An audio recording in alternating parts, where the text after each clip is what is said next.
الحمد لله الذي وحده والصلاة والسلام على من لا نبي بعده وعلى آله وأصحابه أجمعين.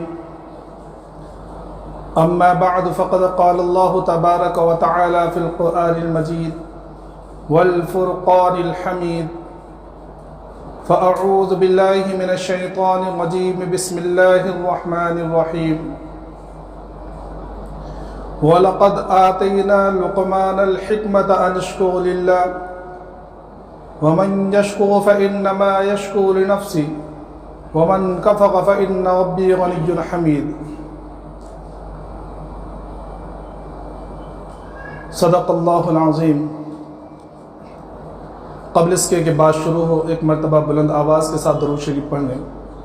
اللہم صلی علی سیدنا مولانا محمد وعلی آل سیدنا مولانا محمد وبارک وسلم کما تحب وترضى عدد ما تحب وترضى یا کریم. میرے محترم بزرگوں اور دوستوں اور عزیز ساتھیوں، قرآن کریم کو اللہ تبارک و تعالی نے اس امت کے لیے دستور قانون بنا کر بھیجا.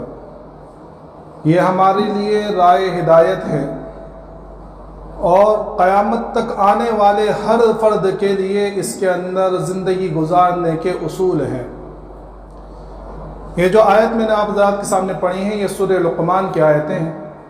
بعض لوگ کہتے ہیں کہ وہ نبی تھے، لیکن اکثر جمہور کی رائے یہ ہے کہ حضرت لقمان جو ہے نبی نہیں تھے. اللہ نے لیکن ان کے اوپر حکمت کے ایسے دروازے کھول دیے تھے کہ آپ سے حکمت کی بہت ساری باتیں آپ سے منقول ہیں، اور جو باتیں اسلام کے اندر بھی قابل عمل ہیں. خود حضرت لقمان علیہ السلام فرماتے ہیں کہ میں 4000 انبیاء کرام کی خدمت میں رہا ہوں. اللہ نے بڑی لمبی عمر عطا فرمائی تھی. مفسر نے لکھا ہے کہ داؤد علیہ السلام کو جب تک نبوت نہیں ملی تھی اس وقت تک آپ ہی فتویٰ دیا کرتے تھے. تو حضرت لقمان علیہ السلام فرماتے ہیں کہ میں 4000 انبیاء کرام کی خدمت میں رہا ہوں. 4000 انبیاء کرام کی صحبت سے میں نے فائدہ اٹھایا ہے، ان کے ساتھ رہا ہوں، ان کی تعلیمات کو سنا ہے، اور ان 4000 انبیاء کرام کی تعلیمات کا خلاصہ اور نچوڑ میں نے یہ نکالا ہے وہ ہے 8 باتوں میں. وہ 8 باتیں کیا ہیں؟ تو فرمایا کہ سب سے پہلے تو یہ کہ جب نماز پڑھو تو اپنے دل کی حفاظت کرو. کیا فرمایا؟ سب سے پہلی بات یہ کہ جب نماز پڑھو تو اپنے دل کی حفاظت کرو. جب دسترخوان پر ہو تو اپنے حلق کی حفاظت کرو. جب لوگوں کے درمیان بیٹھو تو اپنی زبان کی حفاظت کرو. جب کسی کے گھر میں جاؤ تو اپنی آنکھوں کی حفاظت کرو، اور اللہ کو ہمیشہ یاد رکھو، اور موت کو ہمیشہ یاد رکھو. اور جب کوئی تمہارے اوپر احسان کرے، تمہارے ساتھ اچھا سلوک کرے، تمہیں کوئی فائدہ پہنچائے تو زندگی بھر اس کو یاد رکھو. اور اگر تمہارے ساتھ کوئی برا سلوک کرے، تمہیں ایذا اور تکلیف پہنچائے، تو فرمایا کہ اسے ہمیشہ کے لیے بھول جاؤ. یہ 8 باتیں ہیں جو 4000 انبیاء کرام کی تعلیمات کا خلاصہ اور نچوڑ ہے. اور یہ ساری وہ باتیں ہیں جو اسلام کے اندر بھی قابل عمل، بلکہ اللہ کے رسول صلی اللہ علیہ وسلم کی تعلیمات میں ساری باتیں ملتی ہیں. تو اس میں سب سے پہلی بات تو یہ ہے کہ جس وقت نماز میں ہو تو اپنے دل کی حفاظت کرو. میرے محترم بزرگ دوستو، نماز اسلام کا اہم ترین رکن ہے، اسلام کی اہم ترین عبادت ہے. اللہ کے رسول صلی اللہ علیہ وسلم فرمایا الصلاۃ عماد الدین، نماز دین کا ستون ہے. نماز کا مرتبہ دین کے اندر ایسا ہے جیسا کہ سر کا مرتبہ انسانی جسم میں ہوا کرتا ہے، کہ اگر انسانی جسم سے سر کو کاٹ دیا جائے تو پورا سارا جسم مردہ ہو جایا کرتا ہے. تو نماز بہت اعلیٰ عبادت ہے، اور یقین جانیے کہ نماز یہ ایسی عبادت ہے کہ جو ساری عبادتوں کو شامل ہے. نماز کا ایک ظاہر بھی ہے، نماز کا باطن بھی ہے. نماز کا ظاہر کو درست، نماز کے ظاہر کو درست کرنا بھی ضروری ہے، نماز کے باطن کو درست کرنا بھی ضروری ہے۔ نماز کے ظاہر اور نماز کا باطن اگر ہم سنت طریقے پر ادا کریں گے، فرائض اور واجبات تو چھوڑیے، اس سے اور ہٹ کر اور اس سے ذرا اور آگے بڑھ کر فرائض اور واجبات کے ساتھ ساتھ میں نماز کے ظاہر اور باطن میں سنتوں کی ادائیگی جب کریں گے تو جب اللہ کے وہ وعدے جو نماز کے اوپر ہے وہ ہمارے سامنے آئیں گے۔ حضرت حکیم علمت رحمۃ اللہ علیہ فرمایا کرتے ہیں، اپنی کتابوں میں انہوں نے لکھا ہے کہ نماز وہ اہم ترین عبادت ہے جس عبادت کے اندر اسلام کی دوسری ساری عبادتوں کی شان موجود ہے۔ مثلا آپ زکوٰۃ کو لے لیجیے، زکوٰۃ کے اندر انسان کو اپنا مال خرچ کرنا پڑتا ہے، ایک مخصوص مقدار میں جب اس کے پاس مال جمع ہو گیا تو اس سے ایک مخصوص مقدار کے مال کو خرچ کرنا پڑتا ہے۔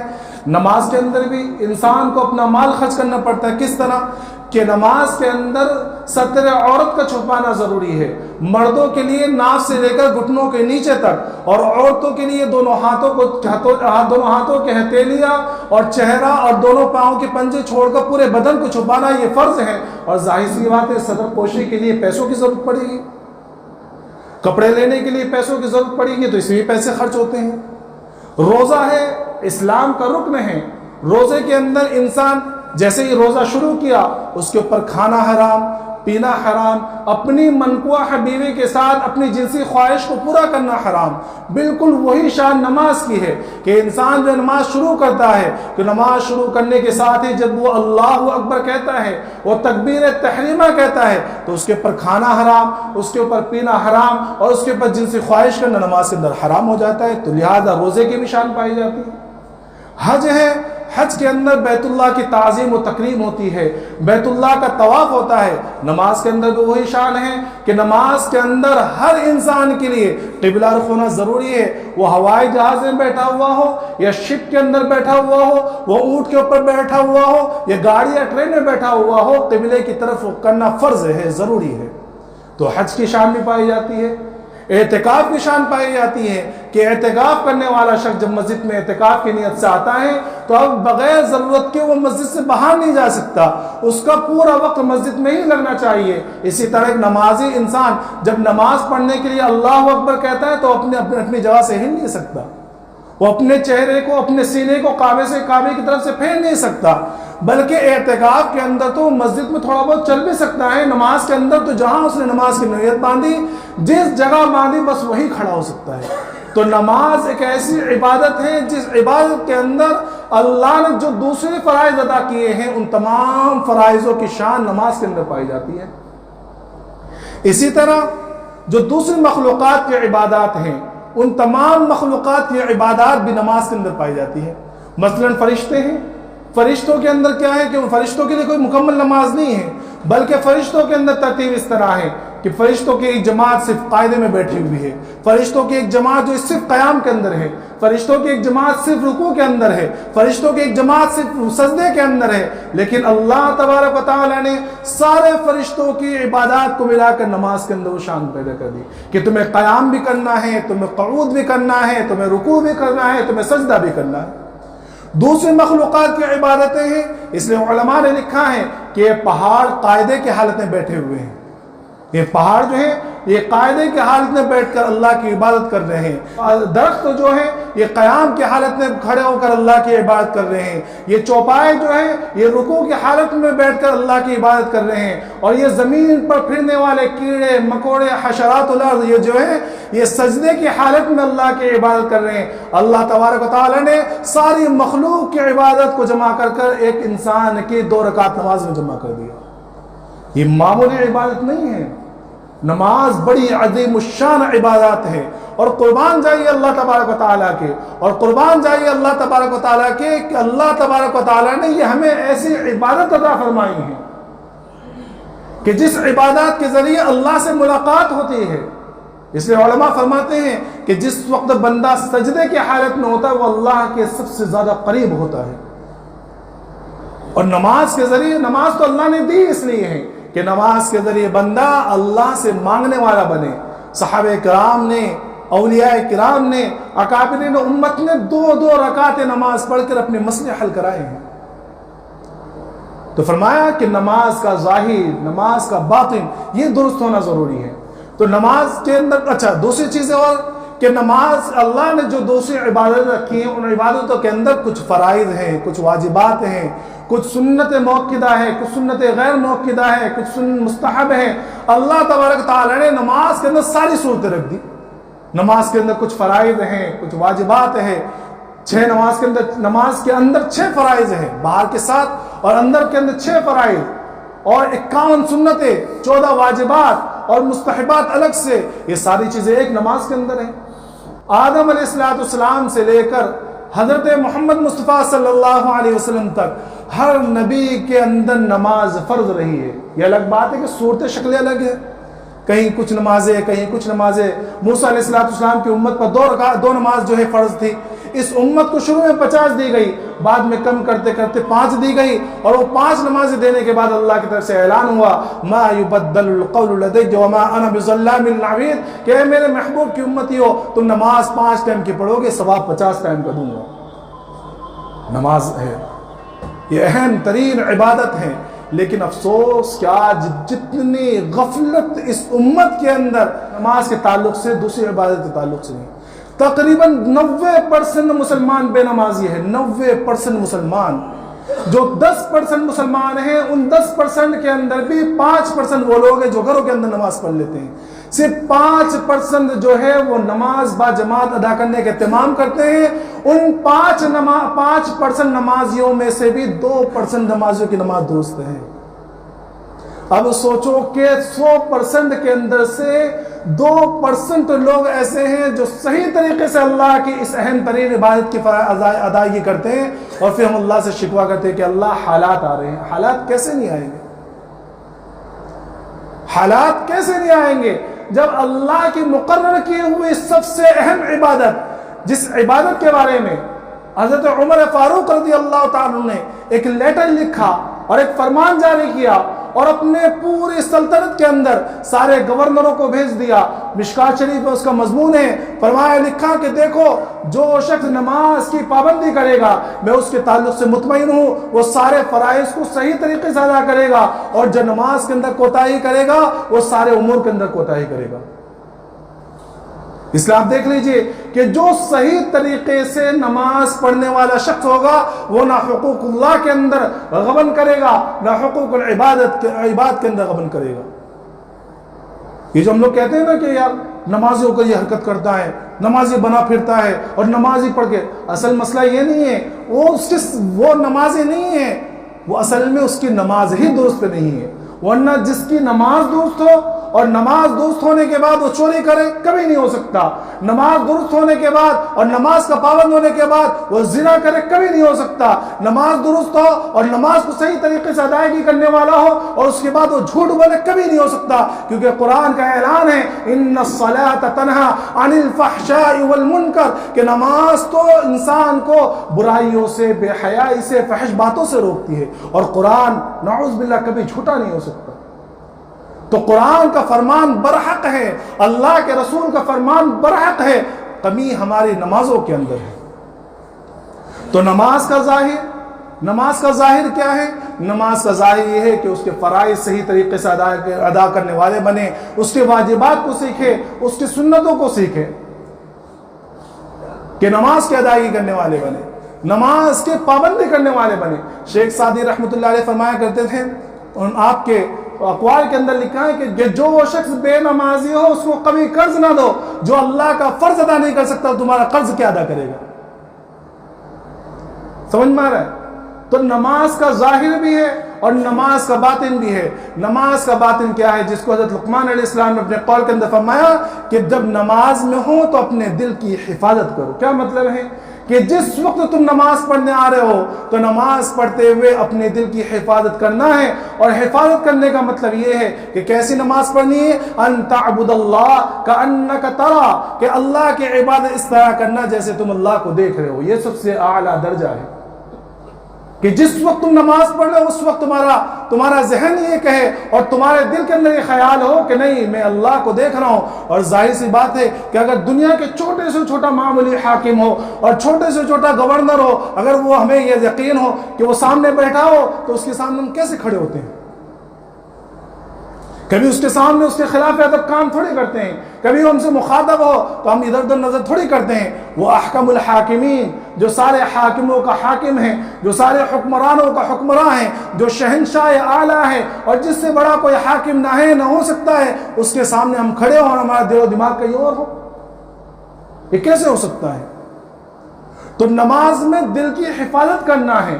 جس طرح دنیا کے اندر جانور ہوتا ہے، مثلا بکریاں ہیں اور بھیڑ بکریاں ہیں، جب ان کے لیے ہم کیسے باڑے لگاتے ہیں، چاروں طرف سے گھیرتے ہیں ہم تاکہ یہ بھاگے نہ، یہ باہر نہ نکل جائے. کیوں؟ کیونکہ اگر یہ جانور، یہ بکریاں، یہ بھیڑ اگر باہر نکل جائیں گی تو بھیڑیا انہیں کھا جائے گا.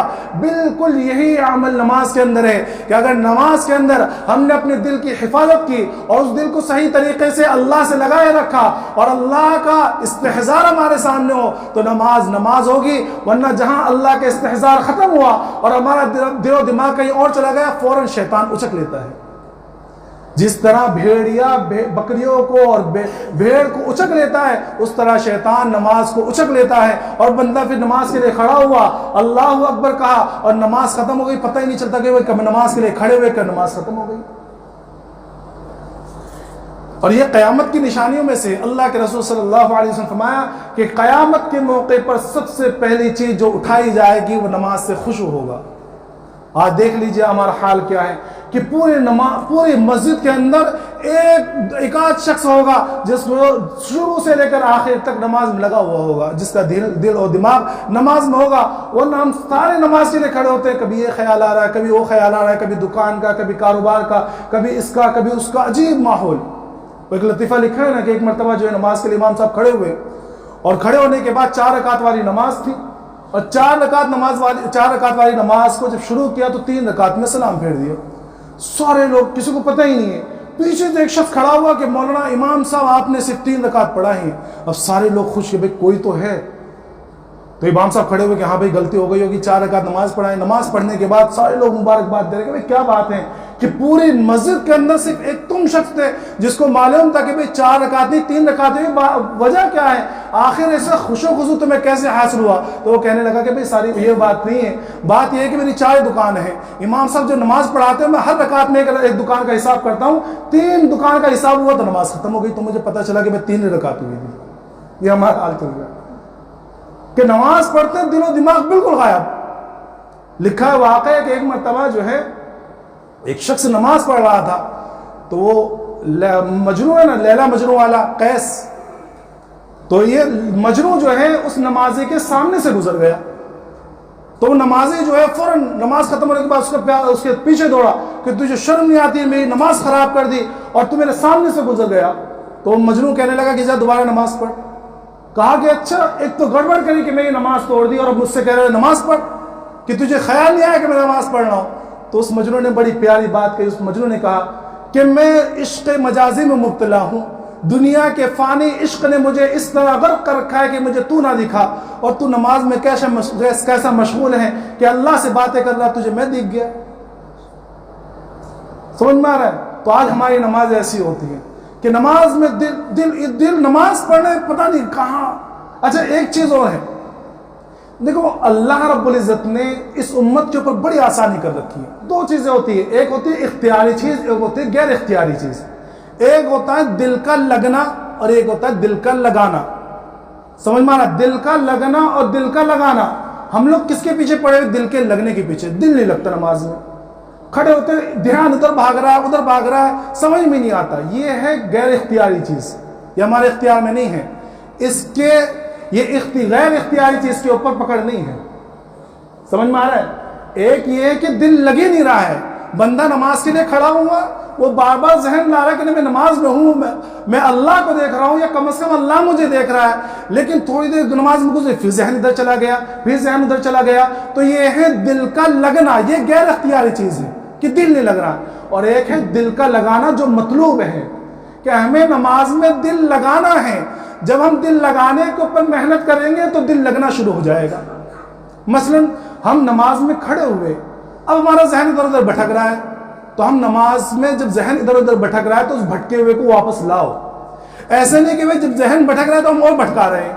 یعنی بہت سے کبھی کبھی کیا ہوتا ہے کہ ہمارا ذہن نہیں جاتا بلکہ ہم خود ذہن کو لے جاتے ہیں. نماز میں کھڑے اور سوچ رہے بھائی, اور ہم کو سمجھ میں آ رہا ہے نماز میں ہیں, لیکن ہم پھر بھی سوچ رہے ہیں کہ ہاں یار ابھی یہاں بھی جانا ہے, یہ کام بھی کرنا ہے, اور یہ بھی کرنا ہے, وہ بھی کرنا ہے. تو یہ ہے ذہن کو بھٹکانا. تو یہ ہمارے اختیار میں ہے کہ ہم اس کو واپس لے آئے. تو اختیاری چیز کے اوپر محنت کریں, اختیاری چیز کے اوپر محنت کریں. تو دل لگنے کے اوپر محنت نہیں کرنا ہے, دل لگانے پر محنت کرنا ہے. جب ہم دل لگانے کے اوپر محنت کریں گے تو دل لگنا خود ہی شروع ہو جائے گا. تو علماء نے لکھا ہے کہ دل لگانے کے لیے چند عملوں کو کرنا ہے. کیا کرنا ہے؟ چند عملوں کو کرنا ہے. اس میں سب سے پہلا عمل تو یہ ہے, وہ ہے طہارت والا عمل. کہ دیکھو آج سب سے زیادہ وسوسے جو ہمارے نمازوں کے اندر آتے ہیں نا, اس کی سب سے بڑی وجہ یہ ہے کہ ہم طہارت صحیح طریقے سے نہیں کرتے, استنجا ہم صحیح طریقے سے نہیں کرتے. جو جینس والے حضرات ہیں خاص طور پر, برا نہ مانیے گا, جو جینس والے پہنتے ہیں ایک دم بالکل ٹائٹ, کہ ایک دم وہ, میں کہتا ہوں کہ بہت کم ایسا ہوتا ہے کہ ان کی طہارت مکمل ہوتی ہے. اگر وہ لوگ استنجا وغیرہ کرتے ہیں, پیشاب وغیرہ کرتے ہیں, تو اول تو ان سے بیٹھے نہیں جاتا, وہ کھڑے کھڑے کرتے ہیں عام طور پر. بہت کم لوگ بیٹھتے ہیں.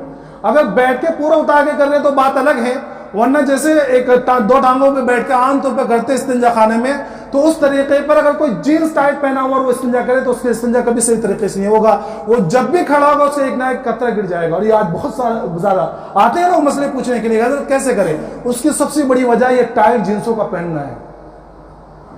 اسلام نے اس چیز کو ناپسند کیا ہے. آپ یہ نہ سوچیں کہ صرف عورتوں کے لیے ناپسند کیا, مردوں کے لیے بھی ناپسند کیا ہے کہ وہ ایسے ٹائٹ کپڑے پہنے کہ ان کے نشو و فراز نظر آئے, ڈھیلے ڈھالے لباس پہنے. تو سب سے بڑی وجہ نماز میں انسان کے بھٹکنے کی وہ طہارت کی کمی, اور طہارت کے اندر بے احتیاطی کرنا. اس لیے اس کے اندر خوب احتیاط سے کام لے. اس لیے اللہ کے رسول صلی اللہ علیہ وسلم فرمایا کہ قبروں کے عذاب میں عام طور پر جو عذاب ہوتا ہے وہ پیشاب کی چھینٹوں سے نہ بچنے کی وجہ سے ہوتا ہے. تو ایک یہ کہ سب سے پہلے اپنے طہارت کے لیے جو ہے اپنی فکر کریں کہ صحیح طریقے سے کھڑے ہو کر پیشاب بالکل نہ کریں. بہت زیادہ مجبوری, کہیں بہت تیز لگی ہوئی ہو اور کہیں ایسی جگہ ہو کہ وہاں کوئی انتظام ہی نہ ہو, کچھ بھی نہ ہو, تو وہ الگ بات ہے. ورنہ یہ جو فیشن نے بنا رکھا نا, یہ بہت غلط بات ہے. تو سب سے پہلا عمل طہارت کو مکمل کرنا. دوسرا عمل یہ ہے, وہ ہے وضو کو مکمل کرنا. یہاں بھی بہت زیادہ کوتاہی پائی جاتی ہے. اول تو ہم لوگ, اللہ ہم سب کو معاف کرے, ہم سب اس میں مبتلا ہیں کہ جب ہم وضو کرتے ہیں تو وضو کرتے ہوئے مسنون دعاؤں کو چھوڑ کر فضول کی باتیں بہت زیادہ کرتے ہیں. وضو کرنے, اچھا آج فلاں کو دیکھا, وضو میں ہم غیبتیں کرنا شروع کر دیتے ہیں. وضو کرنے فلاں کی غیبت, فلاں نے یہ کیا, فلاں یہ ہوا, آج یہاں یہ ہوا تھا. پورے تبصرے دنیا بھر کے وضو خانے میں ہو جاتے بیٹھے بیٹھے. اچھا اس میں ایک تو وضو خراب ہو رہا ہے, پیچھے کھڑا ہوا انسان ویسے بھی غصہ ہو رہا ہے کہ نماز کا ٹائم ہو رہا ہے, اپنے لگا ہوا ہے پیچھے کھڑے ہو کے, کیونکہ ان کا بھی خیال نہیں کر رہے. تو طہارت کی ادائیگی مکمل, وضو صحیح طریقے سے, فرائض کی اور سنتوں کے آداب کے ساتھ مسنون دعاؤں کا اہتمام کرے. وضو کے درمیان جو دعائیں پڑھی جاتی ہیں, یقین جانیے میں کہتا ہوں اگر ایک دعا بھی قبول ہو گئی تو ہمارا بیڑا پار ہو جائے گا. وضو کے درمیان کی کیا دعا ہے؟ اللہم اغفر لی ذنبی ووسع لی فی داری وبارک لی فی رزقی, کہ اللہ میرے گناہوں کو معاف فرما اور میرے گھر کے اندر وسعت عطا فرما اور میرے رزق کے اندر وسعت عطا فرما, برکت عطا فرما. سوچو یہ دعا اگر قبول ہو گئی تو ہماری دنیا بھی بن جائے گی, آخرت بھی بن جائے گی. لیکن یقین جانو ہمارے اپنے دل پہ ہاتھ رکھ کے ہم سوچیں کہ کتنی مرتبہ ہم نے اس استحضار کے ساتھ یہ دعا پڑھی ہے وضو کے لیے. بہت کم ہمارا ہوتا ہے, ہم باتوں میں اتنے لگے رہتے ہیں. تو طہارت کی ادائیگی مکمل ہو, وضو کی ادائیگی مکمل ہو. اس کے بعد ہم مسجد میں آئیں تو افضل تو یہ ہے کہ مسجد کے شروع میں پہنچے, تحیت المسجد پڑھ لیں, تحیت الوضو پڑھ لیں. اگر نہ بھی پہنچے تو جب ہم نماز پڑھ لیں تو اب نماز شروع کر دی. اب نماز کے اندر کچھ جو بیریکیڈ جو ہے نماز کے اندر لگانے ہیں ہم کو, کچھ جو ہے نماز سے پہلے کی جو میں نے بتلایا, اور اب نماز کے اندر کہ دیکھو سب سے پہلے اگر ذہن بھٹک رہا ہے تو سب سے پہلے جو ہے نماز میں جو پڑھ رہے ہیں سورہ فاتحہ پڑھ لیں. تو اگر ہمیں معنی نہیں سمجھتے, اول تو جو معنی سمجھنے والے حضرات ہیں, جو معنی سمجھتے ہیں جانتے ہیں, تو وہ معنی پر غور کریں. یہ سب سے پہلی سیڑھی ہے نماز کے اندر کی, جو اللہ کے اوپر دھیان لگاتی ہے اور ہمارے اس اندر معاون اور مددگار بنے گی. کیا کہ ہم جب نماز پڑھ لیں، ہم نے سورہ فاتحہ شروع کی، تو اب سورہ فاتحہ کے تعلق سے آپ کو بتلایا، میں نے کتنی مرتبہ اس بات کو بتلایا کہ سورہ فاتحہ جب انسان پڑھتا ہے نماز کے اندر، اور ایک نماز جب سورہ فاتحہ شروع کرتا ہے تو وہ کہتا ہے الحمدللہ رب العالمین، کہ تمام تعریف اس اللہ کے لیے ہیں، اس رب کے لیے ہیں جو تمام جہانوں کا پالنے والا ہے۔ تو آپ کو معلوم ہے کہ ہمارا، آپ کا، میرا رب اس کا جواب دیتا ہے۔ ہمیں کبھی تصور ہوتا ہے کہ اللہ ہم جیسے کمزور اور گناہوں سے لدے ہوئے لوگ اور گناہوں میں ڈوبے ہوئے شخص کی جواب اللہ تبارک و تعالیٰ دے رہا ہے؟ کہ اللہ کہہ رہا ہے حمدنی ربی، فرشتوں سے فخر کے طور پر کہ میرے رب، میرے بندے نے میری تعریف کی ہے۔ ہم کہتے ہیں الرحمن الرحیم، بڑا رحم کرنے والا، نہایت مہربان، بڑا رحم کرنے والا ہے۔ اللہ رب العزت فرشتوں سے کہتے ہیں اثنا علی عبدی، میرے بندے نے میری تعریف کی، میرے بندے نے میری ثنا خوانی کی۔ ہم کہتے ہیں مالک یوم الدین، کہ اللہ تو ہی روز جزا کا مالک ہے۔ اللہ تبارک تعالیٰ فرشتوں سے کہتے ہیں مجدنی عبدی، کہ میرے بندے نے میری بزرگی بیان کی ہے۔ یہ اللہ تبارک تعالیٰ جواب دے رہے ہیں ہمارے نمازوں کا، ہمارے سورہ فاتحہ کا۔ کبھی تصور کیا؟ تو سب سے پہلے بیریکٹ اور سب سے پہلے بے دھیانی سے بچنے کے لیے سب سے پہلا عمل یہ کہ نماز میں ہم جو پڑھ لیں اس کے ترجمے کے اوپر دھیان دیں۔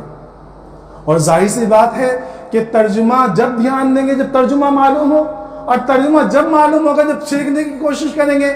یہاں تو سیکھنے کی کوشش کوئی نہیں کرتا، یہاں 3 دن تفسیر ہوتی ہے فجر کے ٹائم پر، کوئی آتا ہی نہیں ہے، بیٹھتے نہیں، اللہ ماشاءاللہ ہمارے جو بیٹھتے ہیں اللہ ان کا بیٹھنا قبول کرے، جو حضرات بیٹھتے ہیں اور جنہوں نے اس سلسلے کو شروع کیا ان کی محنت کو قبول کرے۔ لیکن میرے محترم مجھے دوستو، اس قرآن کو سیکھنے کی صرف چند حضرات کی ضرورت نہیں ہے، یہ تو پوری امت کے لیے قرآن ہے، اس لیے ہم تمام کے لیے ضروری یہ ہے کہ ہم ان چیزوں کو سیکھنے کی کوشش کریں۔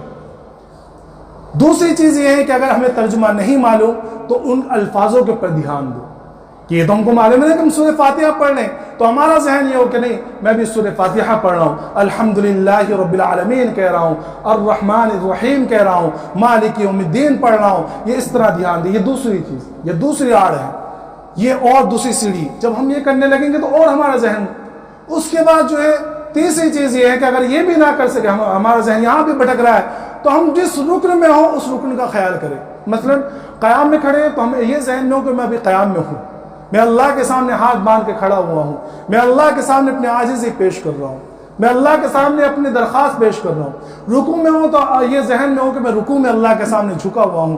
میں سجدے میں ہوں تو سجدے میں جب جائے تو یہ خیال ہو کہ میں سجدے میں اللہ کے سامنے اللہ کے قدموں میں اپنے سر کو جھکایا ہوا ہوں، اپنی پیشانیوں کو جھکایا ہوا ہوں۔ میں اپنی ساری عزت اللہ کے اوپر نچھاور کرتا ہوں کہ میں ذلیل ہوں، میری کوئی عزت نہیں ہے، میں ذلت میں ڈوبا ہوا ہوں۔ ساری کبریائی، ساری عزت، ساری عظمت، ساری رفعت اللہ تبارک و تعالیٰ کے لیے، یہ ذہن میں بٹھائیں۔